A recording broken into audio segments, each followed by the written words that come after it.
Okay, welcome everyone to the monthly Doctoral Student Colloquium. Today we have, once again, a PhD student and an EDD student who are going to present their work at the stage of where they're at. And our moderator today is Dr. Valerie Klein, who is an assistant clinical professor in the Department of TLC in the School of Education. So I'm going to turn it over to Dr. Klein. So thanks everyone for coming. We're excited for the presentations today. I'm going to introduce one speaker, and then he will speak, and then I'll introduce a second speaker. He will speak. So I'm going to start with Dimitri Papadopoulos, who has been an instructor in the math department for 6 years here at Drexel. For the past 3 years, he has served as the coordinator of the freshman calculus sequence. He is currently in his third year of the EDD program, working on his dissertation on mathematical proofwriting. Concurrently, he has begun working with colleagues from several other institutions, including Temple, Rutgers, and Montclair, on a study investigating professors' questioning in proof-based math courses. So I'll turn it over to you. So he'll speak for 20 minutes, and then we'll have 10 minutes. To really set the context for my work, and I'm going to move through it kind of quickly in the interest of time to kind of get to what I've done in a timely fashion.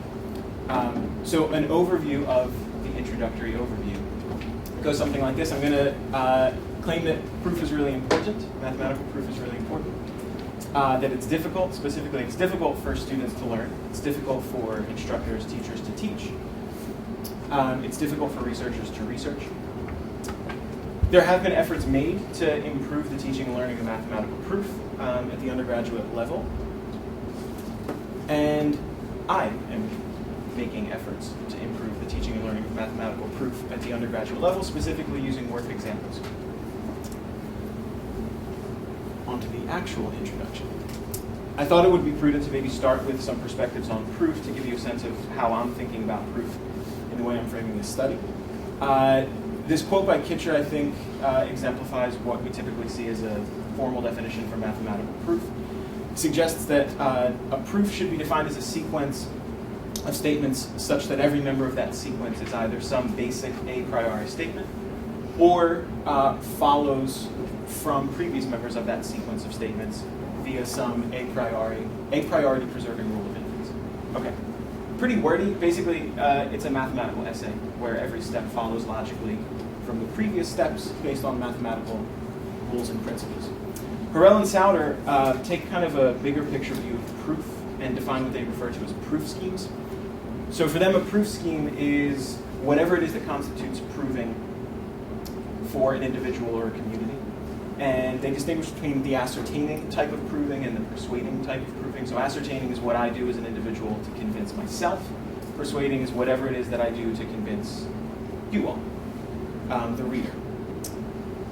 And within this context, mathematical proof falls under one of their three categories. So there's external conviction is a type of proof scheme. Do you appeal to authority? So a textbook, a teacher. Empirical, do you appeal to data? And finally, deductive proof, which is supposed to be bold, which is the category within which mathematical proof falls. So the type of thing that Kitcher's talking about falls under this category of deductive proof. On the importance of proof, there's a lot that I could say, so I thought I would just highlight a couple of quotes and some frameworks that help us frame the importance of proof. Healy and Hoyle suggest that proof is the heart of mathematics. Makes it sound like it's a pretty big deal. Hannah suggests that we should think about proof as more than just a means of verification, but rather a means of explaining. So not that something is true, but rather why it's true. And de Villiers takes that same kind of idea and thinking about proof and extends it and provides us with some explicit functions of proof. In addition to verification, he suggests that mathematical proof is also a means of discovery, of systematization, explanation, and communication. And lastly, and I think really pragmatically, most advanced math courses are proof-based, which means it's pretty important to make sure that our students are equipped to deal with mathematical proving. That students struggle with mathematical proof is also really well documented. Moore in 1994 identified some reasons why students struggle. Conceptual understanding stands in the way sometimes. Students often report that they don't know where to begin when constructing a proof. And also the same notation and language that are a convenience for mathematicians are often a hindrance for students who have to unpack and translate before they can actually do anything with that stuff. Harrell and Souter again identify some logical frameworks that students have trouble with. So students might have trouble with proof because they don't really understand how proof by contradiction works or proof by contrapositive. Weber suggests that students often struggle due to a lack of strategic knowledge. So even if they do know the facts and theorems that are relevant, they don't necessarily know how to put those ideas together to construct a proof. There are a lot of attempts out there that have been made to improve the way that we teach and that students learn proof. Transition to proof courses or intro to proof courses are pretty standard in undergraduate math curriculum, which is in and of itself a testament to how important we think proofwriting is. There are some more specific and nuanced methods. The Moore method is one in which you get students to prove a predetermined set of theorems to one another over the course of the term. Puts all the onus on the students. There are some domain-specific initiatives like teaching abstract algebra for understanding, which is a guided reinvention model of learning, basically teaching students to construct the ideas in abstract algebra themselves. There are issues with some of these attempts. Time is raised as a concern, so faculty might feel that they're sacrificing the approach in the interest of depth. There's a reluctance sometimes to adopt holistic approaches, and there's not a ton of research that's been done specifically on introduction to proof courses. On to my attempt to come up with ways that we can help students transition from the procedural and computational courses like calculus to proof-based classes. I'm using what are referred to in the literature as worked examples, and it's important to distinguish between a worked example / worked out example, which is what you find in a typical math or physics textbook. So there's some discussion of a principle or theorem or a technique for problem solving, and then here's an example, here's a solution with a bunch of steps, maybe varying degrees of explanation as to why those steps are what they are. And Lithner found that students almost always use worked examples when they're doing their homework, but they do so in such a way that they're kind of treating the example as a template and trying to copy, paste, and change the numbers. They're not really doing so in a way that develops any conceptual understanding. Worked examples as pedagogy, on the other hand, this is, from what I found, a pretty vast body of literature. And definitions differ, of course, from researcher to researcher, but one common thread that we find is that the idea behind using worked examples as a pedagogical tool is to model thinking for the students. So offer them some insight into what the expert's problem-solving approach is. And practically, the way that much of this often goes is that we start with full scaffolding. So here's a completely worked out example with maybe some activities to reflect on and think about why the steps are the right steps to take. And then gradually remove that scaffolding. So having work on completion problems and then finally solving problems on their own. For the purpose of my study, so the purpose is to see if worked examples are a viable tool. It's essentially, in my mind, a proof of concept study. The research questions driving this research are, to what extent can the use of worked examples improve students' proof production and conception when transitioning from, as I mentioned before, the procedural to the proof-based classes? Can such a use of worked examples improve their ability to produce proofs that are correct? And then align with a particular model of proof writing and proof that I'm using in the study, created by Selden and Selden. And also, is there any shift in how they think about proof and how they conceptualize proof from the beginning of an intervention using worked examples to the end? Now, for my theoretical framework, I'm going to go through this a little quickly, and if there are questions, I'd be happy to take them during if you want to interrupt me, or can fill in some details at the end. The worked examples literature is pretty much all built on cognitive load theory, and the idea in cognitive load theory is the cognitive burden imposed on the student by a given task can take one of two forms: intrinsic load, which is the nature of the material is what makes it hard. So if I take a student that's never seen the content in a particular chemistry class and stick them in that chemistry class, the content itself is what's difficult, is what's imposing this heavy cognitive load. On the other hand, extraneous load is what you get when the way that the material is presented is the reason that the student is having trouble and has this intense cognitive load. Each of these is determined by the number of elements interacting in working memory. And the idea in the cognitive load literature and the worked examples literature is mostly to attempt to identify and then utilize what they refer to as cognitive load effects.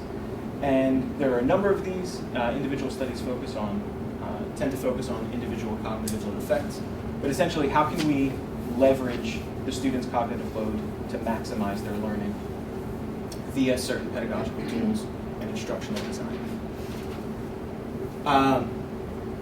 My work so far has been about trying to figure out how I can combine these ideas from the work examples and cognitive load literature with the proof writing and proof comprehension literature that's out there to create worked examples for students in this transition period from procedural to proof-based. So this is an example of some of the ways I thought about constructing worked examples and aligning them with cognitive load effects. I'll give one example out of these. The completion and guidance fading effect is kind of what I mentioned earlier. So you start with full scaffolding and then tear that scaffolding away, start with a full example, and eventually have them working on problems on their own. And anytime that a student learns better by studying worked examples, we refer to that as the worked examples effect. In this case, my intervention as a whole is attempting to utilize that. I also mentioned Selden and Selden's aspects of proof, which is the framework I'm using to think about how to dissect mathematical proof. They distinguish between the hierarchical structure, instruction path, proof framework, formal rhetorical, and problem-centered part of the proof. Some of those are self-explanatory from the titles, and some of them less so. But essentially, it's a way of tearing down and trying to reassemble the proof writing process. So here's what I did. I went to a large private urban institution in the United States. Take 5 guesses as to which one I chose. I got 5 students who were willing to participate. And they had all completed the first year math courses. They had no experience with mathematical proof other than maybe geometry, high school geometry. And I ran a workshop with them, essentially trying to introduce them to this idea of mathematical proof writing using worked examples. So in these workshops, they studied worked examples, they worked on worked examples and completion problems, and then finally exercises. And we had a lot of discussion in between. So they would study a little bit, read through a worked example, discuss, and have that kind of back and forth. We met 3 times over the course of a 3-month period for 3 to 3.5 hours each, because these kids either just loved pizza or loved mathematical proofwriting. I suspect the pizza is what kept their interest. We had a pre-test in session 1 and then a post-test in session 2. So the way I constructed the worked examples, I had a handout. Do we have time to hand it out? I don't want to. It's in my bag there. Sorry, I completely forgot about the handout that I printed for you all. Essentially, I broke down the proving process into the steps which are listed on the left-hand side. So first having them look at the hypothesis, then brainstorm, translate it to mathematical notation, do some experimenting in a formal write-up. And referring back to the ways I talked about thinking about proof earlier, the first 5 stages are the ascertaining stage. The last one is the persuading stage. So distinguishing for the students explicitly between what you do to convince yourself and what you do to convince others. And each of these is then coordinated with Selden and Selden's aspects of proof. As for data, I collected all of their written work and coded it and encoding it for features of their proofwriting, correctness, notation use, proof schemes, etc. I'm looking for changes across sessions and among the students, and also connections to the aspects of proof so that I can have a way of thinking about how to dissect what they did.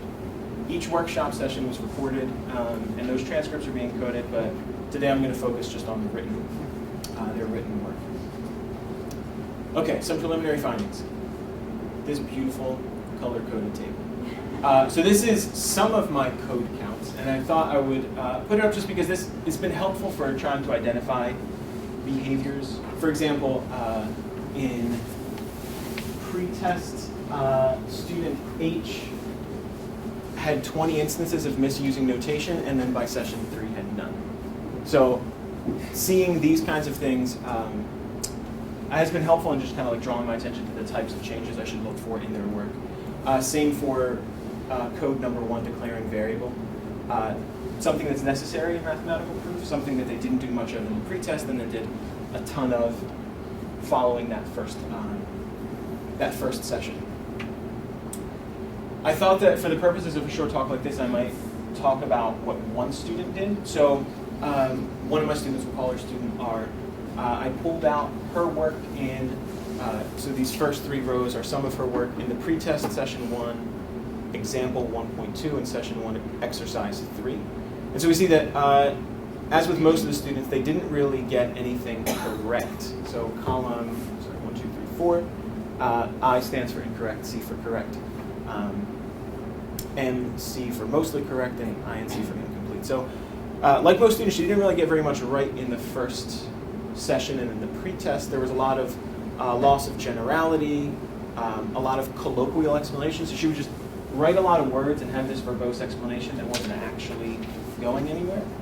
But we see that by session 3, she's getting things more correct.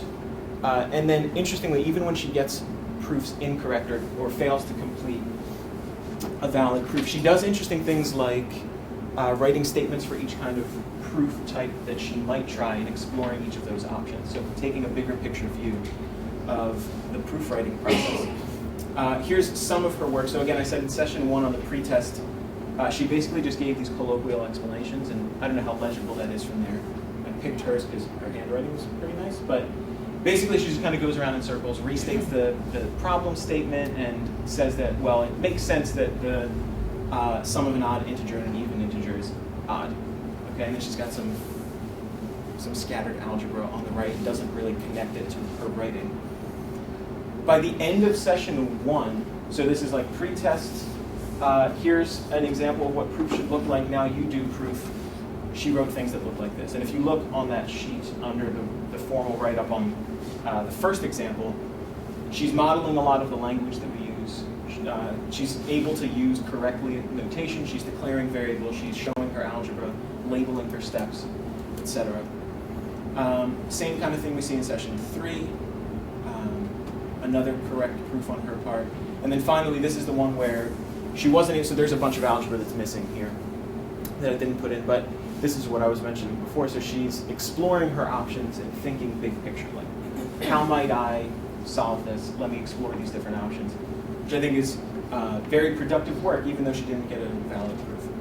And with a lot of these, I had them doing some reflection after, and she stated that explicitly the experimenting and thinking, the experimenting phase, from the worked examples was really helpful for her. Big picture findings. Despite the fact that I didn't really mention much about our discussions, I found in our discussions that the worked examples really gave us a framework, not just to have them be able to write proofs that were valid, but for us to be able to discuss proofs in a meaningful way. They quickly learned certain skills, like they quickly learned to declare variables. To varying degrees, they modeled the language that we use in mathematical proof. Consistent with the literature, the efficacy of the worked examples seemed to wear off over time, which is what you want. You want them to not need the framework as they gain more experience and understanding. And as I said before, they began to approach proofwriting more strategically, considering various construction path options. To finish up, a couple of limitations which give rise to future research that I'm hoping to do. It was a pretty small group. They were self-selected from relatively similar backgrounds. And I didn't really cover a ton of content. So I picked the types of proofs you would see in an intro to proof class based on I thought they would be able to pick up within one workshop. And so for future research, I would love to scale up and see how this works, especially in an introduction to proofwriting class, which, as I said, is pretty common in an undergraduate math curriculum. But I'd also like to explore in more qualitative studies the effect, the extent to which the worked examples effect happens in a proofwriting contest. So as I said, like it starts to wear off, and I'm curious as to what I can say about when, like how long we should expect the worked examples effect to hold in the context of proof, as well as focusing on particular features of proofwriting, so language, notation, format, scheme, etc. Thank you. I hope I didn't go too far over my time. Thanks so much. Questions, comments, concerns? Great, we have plenty. You're perfect. We have plenty of time for questions. Oh, awesome. 10 minutes, whole minutes. Great. Good. Grill away. Any questions? Can you explain further what you mean by the wearing off? Sure. So in most of the work examples literature, it's treated as an instructional, pedagogical tool to help novices. And that the idea is that when you build up all the scaffolding and at some point, hopefully the student doesn't need all that support, but they're able to transfer the skills they learn on their own to other problems. Specifically, what I found is that, as you saw in the one slide, so I had the students reflect after each problem, like what they found useful, what connections they made to previous examples. And what I found is that moving from the first to the last session, there were less and less pieces of the framework that they would say, I found this helpful, I found this helpful. And in fact, in our discussions, a couple of them said, some of these things are starting to get redundant, which I took as a good sign, that they needed less of that support by the time we got to the third session. Does that answer your question? Yeah. All right, great. Thanks. Yeah. I had a question about Yeah. cognitive load theory. Yeah. I'm not reading myself, but you talked about intrinsic load being the load that is inherent to the problem itself, something like that. Is that implied that that's standard across participants, or can the intrinsic load of something vary across? Yeah.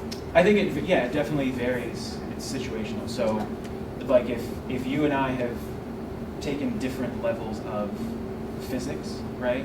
Like you have 5 years of undergrad physics and I have 2. Then if we sit in on the same class, the intrinsic load is going to be different for you and me because of the nature of the material. The extraneous load refers more to if we have the same level of experience and we sit in on a class where the lecturer moves too fast for me, then I'm experiencing a heavier extraneous load because of the way the material is being presented, not necessarily the nature of the material. Right. So it's not considered to be constant. Yeah. Yep, in my understanding of it. I had a question. Sure. First, thanks for the interesting presentation. Oh, for sure. Thank you.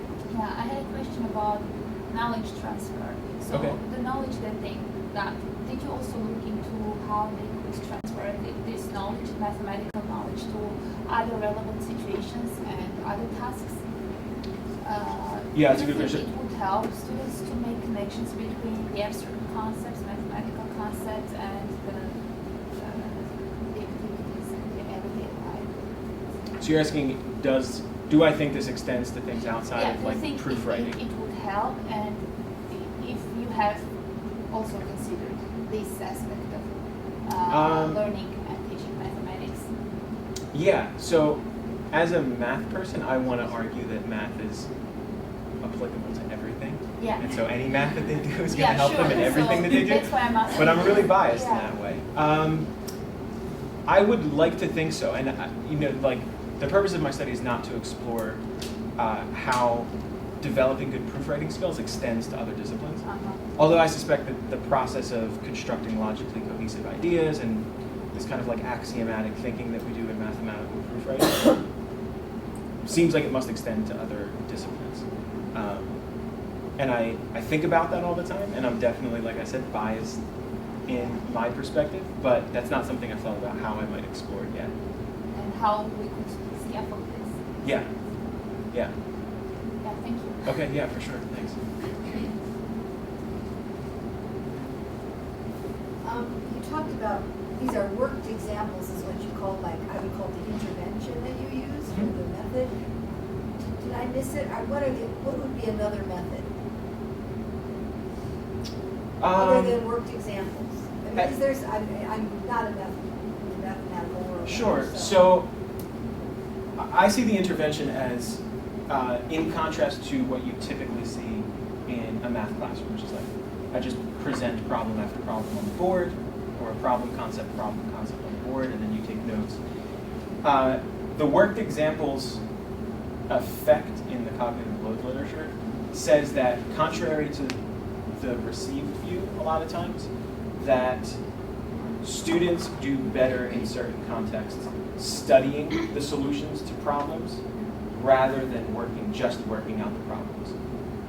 Which it seems a little counterintuitive because we tend to think that like in math you just have to practice as many problems as possible. But the worked examples effect suggests that when students study worked out examples and have meaningful dialogue about the solution to these types of problem solving activities, then it contributes to better learning. There's also this tricky distinction between a worked out example, which is here's a problem and then here's the written out solution to it, and trying to do this kind of this usage of worked examples, which says, well, yeah, we should do that, but we should think of a worked out example as providing full scaffolding, and then pull that away a little bit at a time, so that students start with a fully worked out example and then fill in some of the blanks and then fill in some more of the blanks until eventually they're problem solving on their own. So the distinction for me is that I'm using worked examples, but I'm using them in such a way that is deliberate in that kind of like how much scaffolding and when and how to tear it down in a productive way. I don't know if I answered your question. So, this is a foreign territory, so, aren't there more than one ways to prove something? Oftentimes, yeah. So Yeah. do you take that in consideration in your examples? Sure. You have several ways of proving X is less than Y. In this process. Right. So with a lot of these, because they're at this introductory level and there aren't really that many options, it's not necessarily the case that there are a lot of different solutions that might work. What we did though is in the workshops themselves, whenever students raise questions like that, we would work that kind of thing out together and discuss, and I would encourage them to try out other solutions.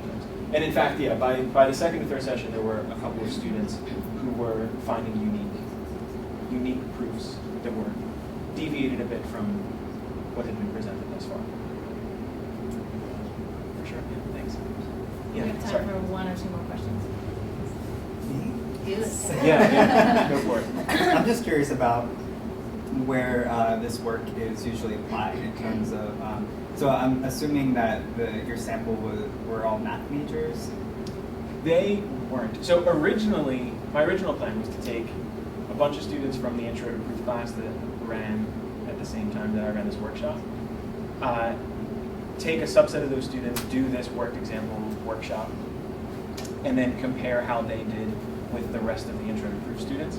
But I got basically 0 responses from students. And so I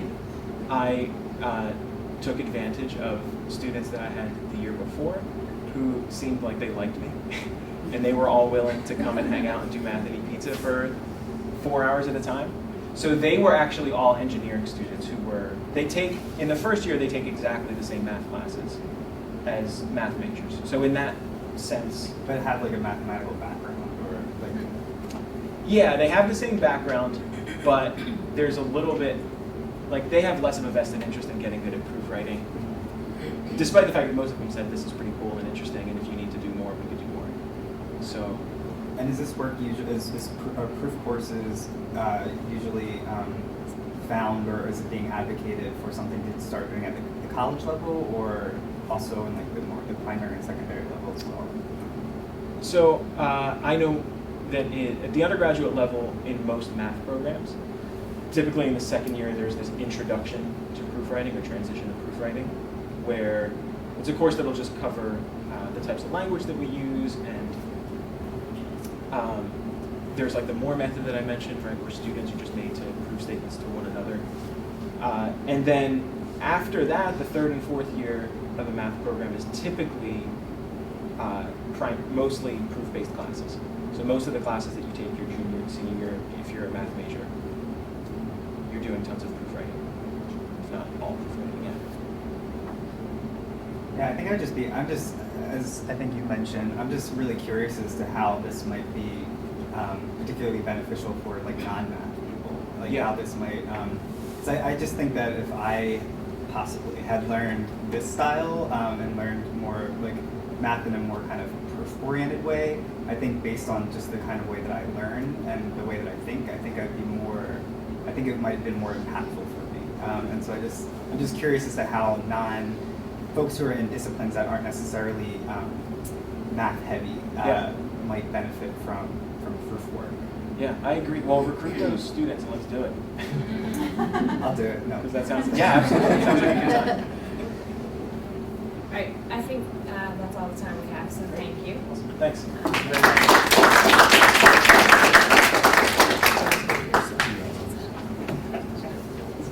Our second speaker is Matt Duval. He is not related to Robert Duval, despite rumors to the contrary.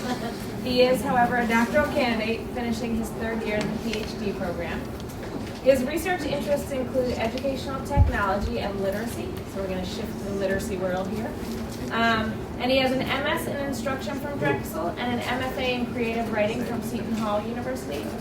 His proposal has been approved, and his research is on the impact of social networking tool called Goodreads on literacy practices in the high school English language arts classroom. Thank you, Matt. Welcome. Thank you. Hello, everybody. So, I practiced this presentation, practiced it to my 2 kids yesterday. So Wolf is 3, and Ryandale is 18 months tomorrow. They were not too impressed, but on the other hand, I got to do that one in my pajamas, so it's a trade-off.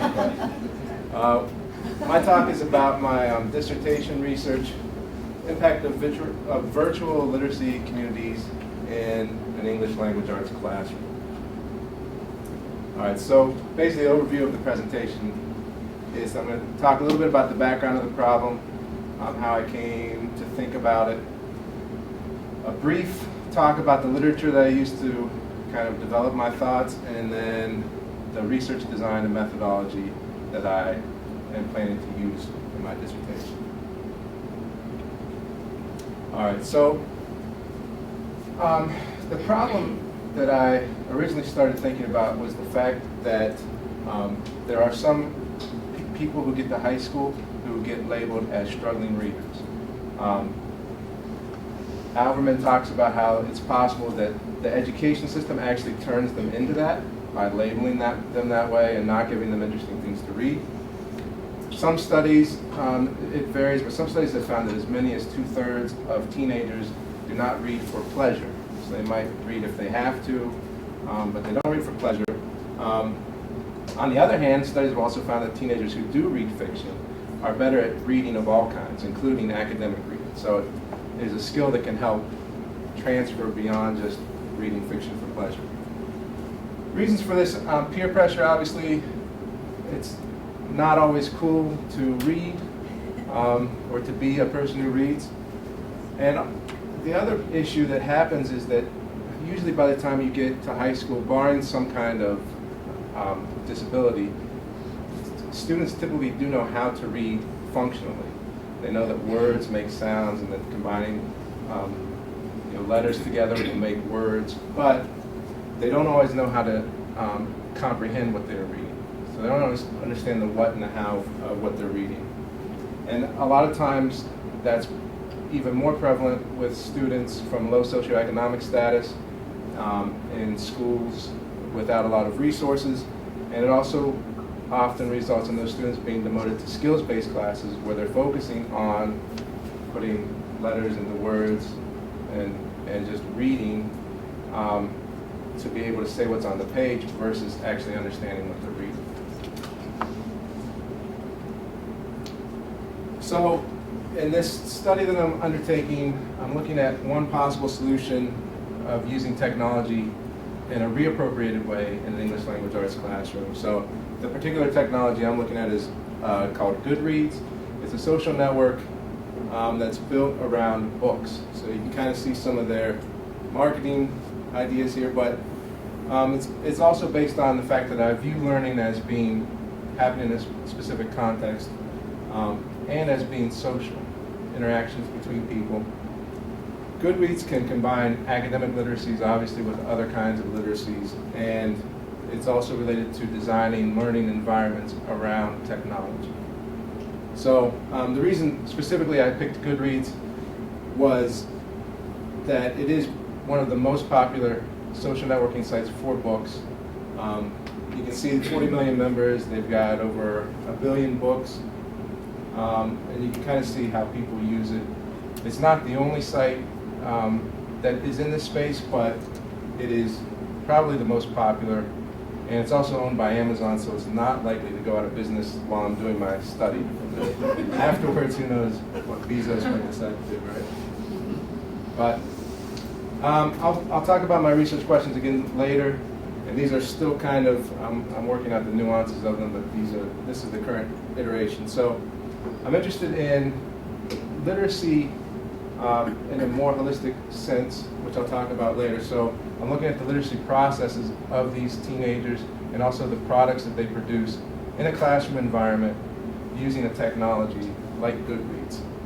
And then also the affordances and constraints of designing that environment around a technology that's not an educational technology and trying to repurpose it for education.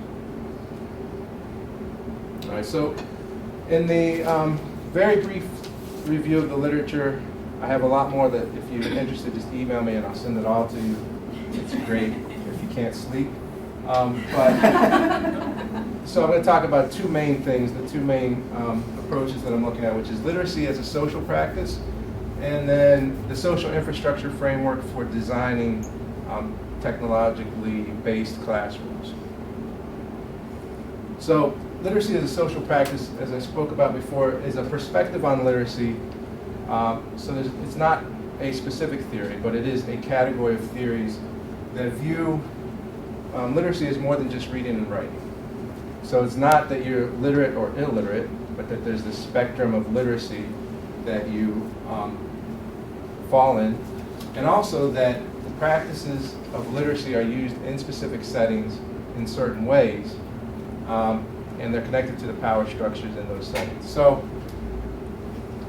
all of these theories sort of have core components, which is the nature of literacy. Barton and Hamilton talked about it. So a set of practices that can be inferred from events mediated by text. So the products that I talked about earlier would be a book or a piece of writing the student does.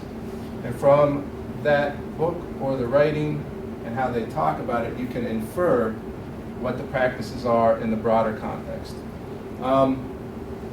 Obviously, different domains have different literacies, as we probably saw from the presentation before. Right? There's a certain literacy that goes with doing math, if you want to think about it that way, that is different than some of the other areas where we've worked, maybe. There are patterns for how literacy is supposed to look that are set by the social structure and the institutions. Most people outside of school use literacy, reading and writing specifically, for specific purposes. So there's usually some reason why people do it. And then there are changes in practices all the time, and those are often informal, not documented, and are again related to the social nature of literacy and the power structures that define what the practices are. So I apologize for the quality of my image, but you can kind of see this is one specific model of a literacy practice from Perry.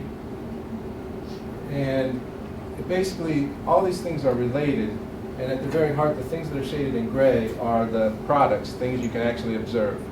So a text, and then the function, because the person can say, I'm reading this text because, or I'm writing this text because. But outside of that and surrounding that are the social purpose, why they were doing it, the social activity domain, so the reasons why people do this, and then also broader context, which includes the power relationships, beliefs, languages that are available to both the individual and in terms of the text.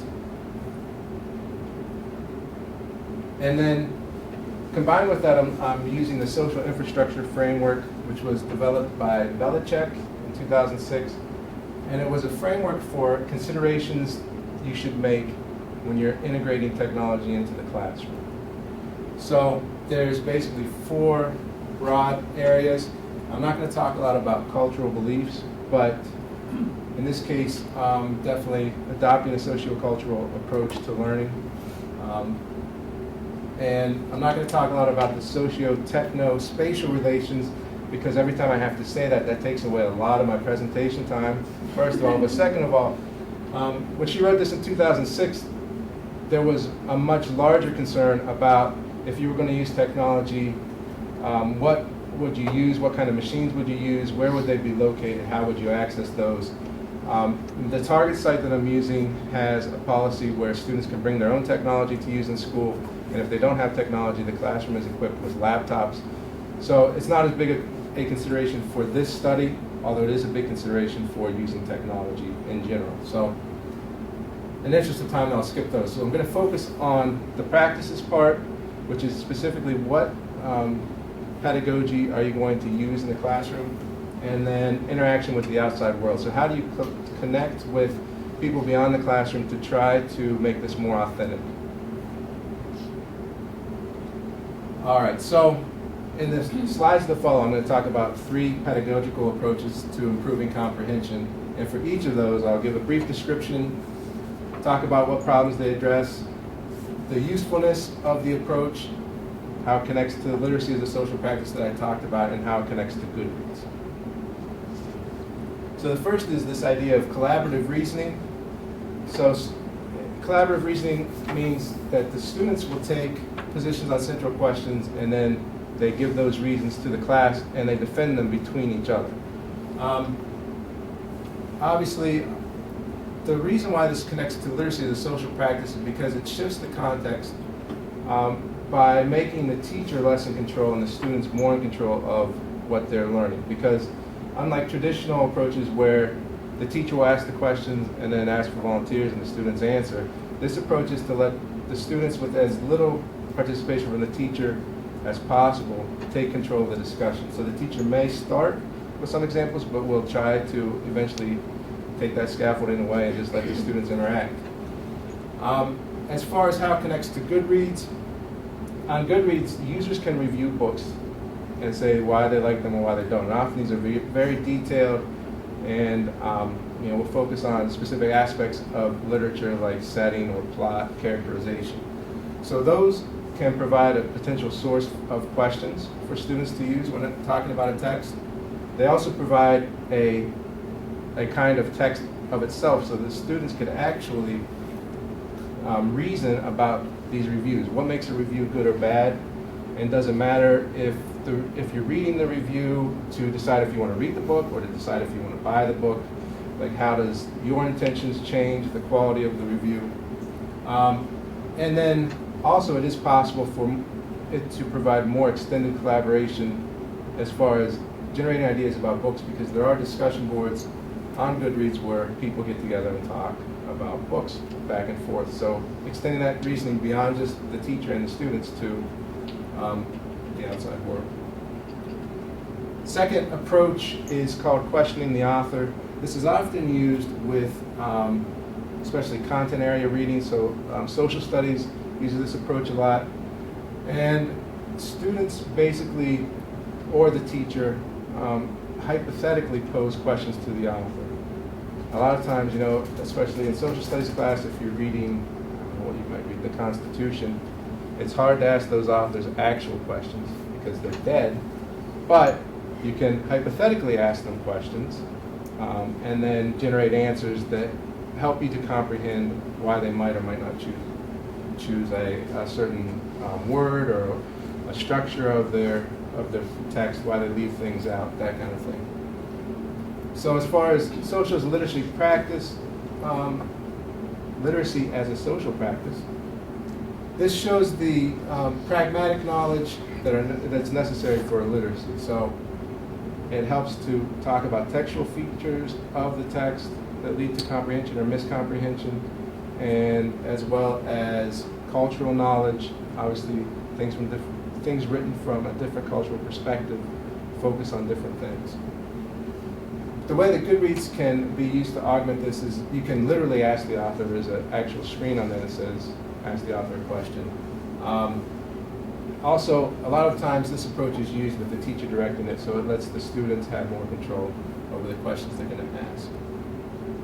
And then finally, reading apprenticeship is an approach that helps teachers and students engage around text by making more explicit the reasoning that expert readers use. So it views literacy as a socio-cultural perspective, which obviously ties into that literacy as a social practice, and puts it into context and helps students to focus on key things like metacognition, what they're thinking as they're reading, and also the social aspect. So it encourages students to seek advice not just from their teacher, but also from other readers. For Goodreads, potentially could allow access to a broader range of experts. Now, some of the users on Goodreads may not be experts in the way we would think of experts about reading. They might not know about how to teach reading, but they have a certain expertise of probably reading a lot if they're actively participating on Goodreads. So there's some expertise there, and it also possibly could flip the apprenticeship model because the teacher may or may not have as much knowledge of social networking as the students would. So in some ways it could expose them to other types of literacies that they may possess that aren't considered academic literacy. All right, so you can get the idea from that how this will connect with bringing in knowledge from the outside world. Obviously, it extends the audience and allows students to interact with others. This is the Ask the Author page I was talking about, an example of a review of a book. So I'll talk briefly about the research design and methodology. My research questions again. Basically, the approach I'm taking is to view this as a case study. And I do have a site selected. It's a suburban high school with a little more than 1,000 students. There's a veteran teacher there that I actually worked with when I was getting certified. And he teaches 2 sections of contemporary literature. And this is a class for struggling adolescent readers, 11th to 12th graders, so it focuses on high interest texts like The Hunger Games, Absolutely True Diaries, The Part-Time Indian, and deals with basically helping kids to read and pass English class so that they can graduate. And specifically in conducting the intervention, I'm going to use a design-based approach, which is again another kind of umbrella term for some specific practices, but in general, these approaches are iterative, and they have an intervention and combine theory with practice. So, iteration 1 is basically to take baseline observations of what the students are doing around text in the class, along with interviews of the teacher and the students. In iteration 2, some specific pedagogy about constructing book reviews, actually writing a book review, and then setting up the Goodreads accounts and adding reviews to Goodreads and then discussing that collaboratively in class. Iteration 3 involves reading a specific book that I've picked and then going through kind of the same steps. The reason I picked that book is that author is actually from Elizabethtown, Pennsylvania, so close, and I know her because I went to school with her when I was getting my MFA. So when I was a teacher in high school, she came and spoke to my class, so I'm fairly confident she would come and speak to this class. Then after the intervention, a post-interviews with the teacher and the students, and then analyzing the data. So the ways I'm going to gather my results, primarily observations and then artifacts collected from the classroom. So observations for the processes, artifacts, including the actual stuff they do on Goodreads as far as the products, along with anything they might produce in class, writing. To analyze the data, I'm going to use a coding approach, basically 3-step coding approach. So I'll start with a priori coding based on literacy as a social practice, and also open coding in case something else comes up that's not covered there. Move on from there to axial coding, where I start to get ideas that connect, and then finally selective coding, where I pick the main themes that emerge from my data. So the timeline, Obviously, part of the time required here is the time to read a book through the class. So it could probably be done in 6 weeks. Ideally, it would be about 14 weeks. And then finally, obviously, I have an interest in this area, or else I wouldn't have picked it, but as far as my positionality, I have been a high school teacher in the past, and I have a certification in English language arts and business and computers. I always forget what I have an MFA in creative writing, so that I think says that I have a certain idea about the importance of writing and the importance of books, which means that there is the possibility of bias. So to reduce that, I will be conducting member checks and consulting with the classroom teacher. He has, this is his 28th year, I believe, of teaching, 27th or 28th year.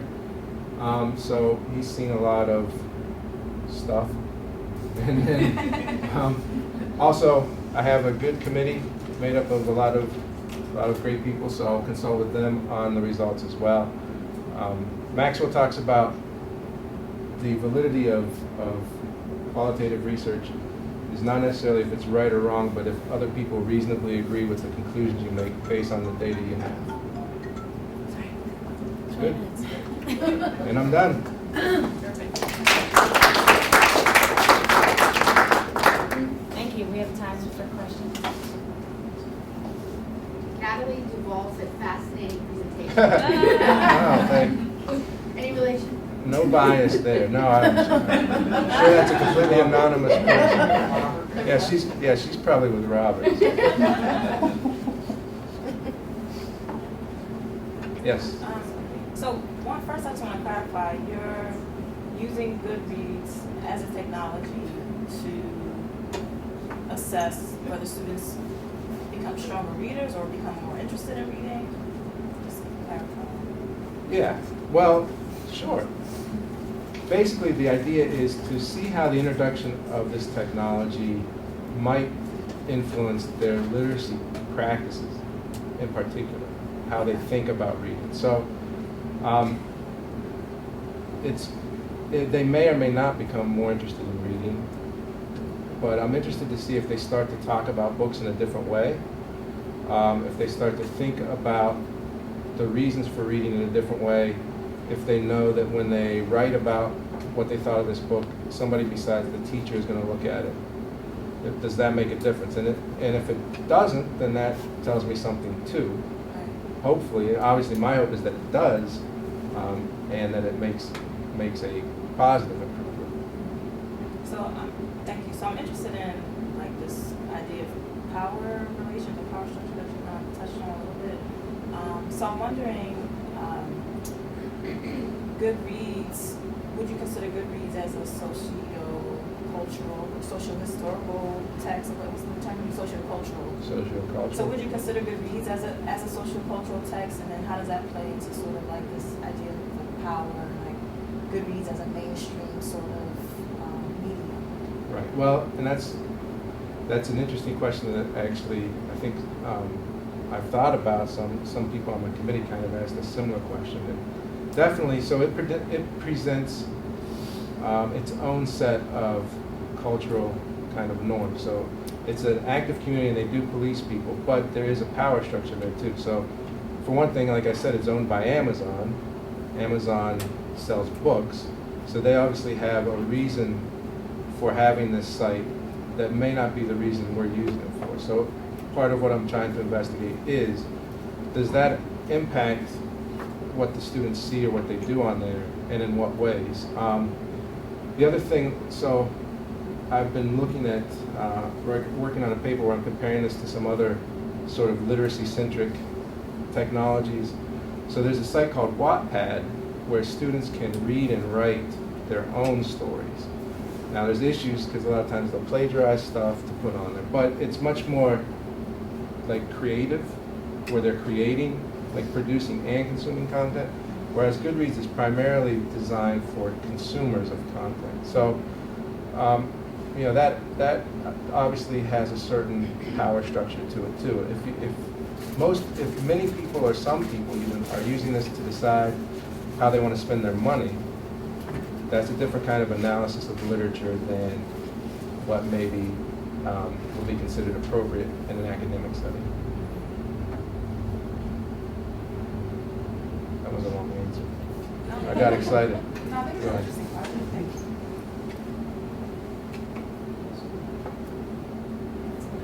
Oh, so- You mentioned in when you were reviewing the literature that literacy practices often change in informal and like undocumented ways, I think you said. I was Right. wondering if you could speak more to that and how that might impact what you're looking at in terms of how your participants' literacy practices are changing, but if they're changing in those like more informal, tough to kind of identify ways, how do you measure that or how do you identify that? Well, and that's one of the critiques of this view of literacy as a social practice is that because so much is based on inference, it's hard to like pin down those things. But like to me, my understanding of the informal way things change is so if you think about like the ability to write is pretty basic. Most people have. So it used to be that you would, if you wanted a job, you would fill out an application and you would have to write. Nowadays, most places will have an online application, and that's not like there was nothing really that was published that said, okay, anybody who wants a job now needs to learn how to use a computer. It just kind of informally happened because of the impact of society, but it does have an impact on people because if you don't know how to use a computer or you don't have a computer, then now it limits your ability to apply for certain jobs, for many jobs actually. So, you know, it's not documented. It's not somebody goes out and says, all right, this is how we should do it. So now we're going to shift how we teach and we're going to do these things. It just happens, and then people adapt to it.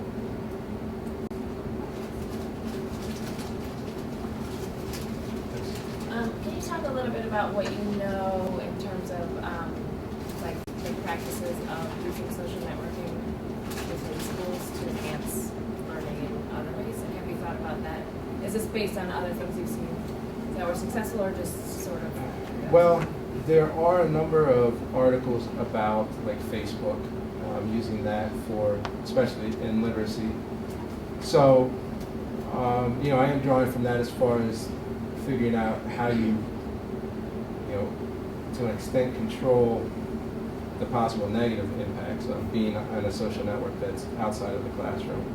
So I have drawn on that. As far as Goodreads itself, like I found a thesis where part of the research included a school where they had used Goodreads, and the way they used it was for the summer reading program. They made a group just for the kids in the class, and the kids had to post X number of posts about each book. So from that, and actually in the results, she said that like she had quotes from the students where they said, "Yeah, I don't really like to think about anything else on Goodreads besides just posting this so I get credit for my summer reading. I don't really think about the book. I don't really think about what other people are doing. I just do it because I have to." So that will affect how I set this up, and then we'll see if it still has the same result, because that is you're still dealing with kids in school who are being told they have to go use it versus finding it on their own. I think we have time for one or two more questions. Just some comments online. Molly said, great job, and Rebecca Clothy said, I thought Matt's presentation was very well done, very clear. I especially appreciated his description of analysis coding process. And then Natalie Duval said, I would love to know the challenges of getting into the school. Well, yeah, so this proposal has been approved by my committee, and I talked to the teacher of the class back in November because, like I said, I know him and I taught with him, and he said he would gladly, let me come in and do the research. Introduced me to the principal. The principal finally agreed after communicating with him since December. Finally agreed in like February. Now the school board has to approve it, and then once they do, then the principal is willing to give me the letter that I need to submit to IRB. So then IRB has to approve it. So I'm hopeful to get it done this school year, but we will see.